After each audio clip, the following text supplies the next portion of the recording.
If you were to find the most interesting or most capable men on the planet, they've had the most trauma-filled lives. Trauma is what teaches you. You have to have lessons taught to you the hardest way. And you can use that trauma to become a better person, or you can let that trauma consume you and destroy you.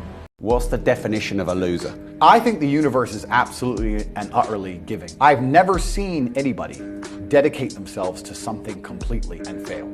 I've never seen somebody eat right, go to the gym every day, train really hard, and not be in good shape.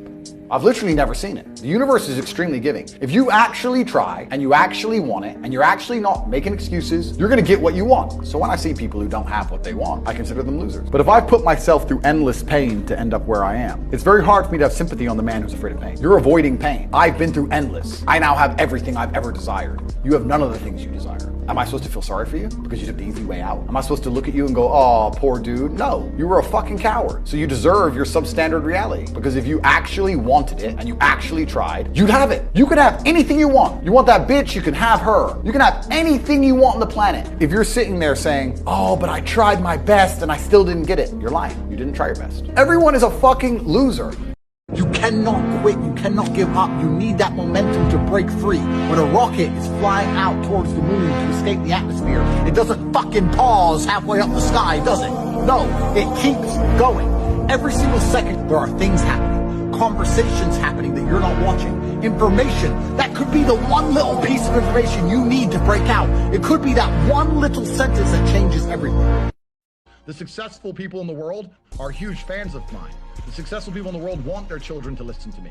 The successful people in the world realize I'm a force for good. The people who want to sit and pretend that I am somehow dangerous are people who are sad, miserable, and lonely. Hate never comes from above, it always comes from below. And these people are just desperate to try and find a way to attack an alpha male, and the only way they can do that is via these platforms run by betas. They can't attack us in the real world.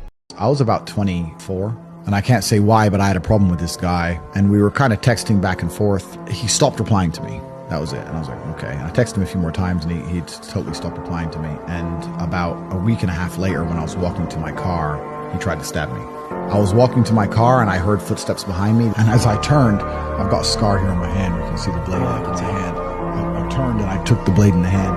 I hit him, but it was sloppy. I'll admit it was a bit sloppy. He wobbled, he took a step back, but now we're facing each other. But because I was bleeding so much, because my finger basically came off, because I was bleeding so much, I thought I'd been stabbed properly, and I ran, but I could have been dead. And the only reason I'm not is because I heard him coming. I didn't see him coming in. Once you get to the top, having your ego stroked is the last thing left. And I'm not at the top anymore. You know where I am? I'm outside of the matrix. I'm no longer on that mountain. I'm trying to build my own, next to the mountain of tyranny. And we're gonna go to war, and I'm gonna win. Now, some of you watching this don't have a clue what I'm fucking talking about, but some of you do. Some of you understand the world enough to understand why the elites do what they do purely for their ego, and how nothing is fair, and how they're trying to destroy and crush you in real time. Those of you who think I'm crazy, fine, I'm crazy. Those of you who are intelligent enough to understand, those of you who want to swap mountains and build something new, those of you who want to escape the matrix, I'm waiting for you in the real world.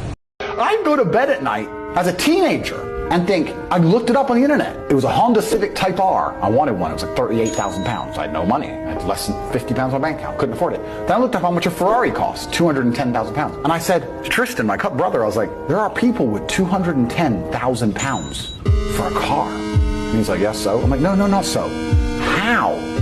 If I worked my job for 6 years and saved every penny, if I walked to work and didn't eat, I couldn't buy this car. How are people doing this? I couldn't sleep at night when I was broke. I knew that everything was a lie. I knew the Matrix was lying to me. I knew I had to find a way out. I was sitting there going, I refuse to live my human years and be some second-class citizen peasant. And there's people out here who get to do whatever the fuck they want.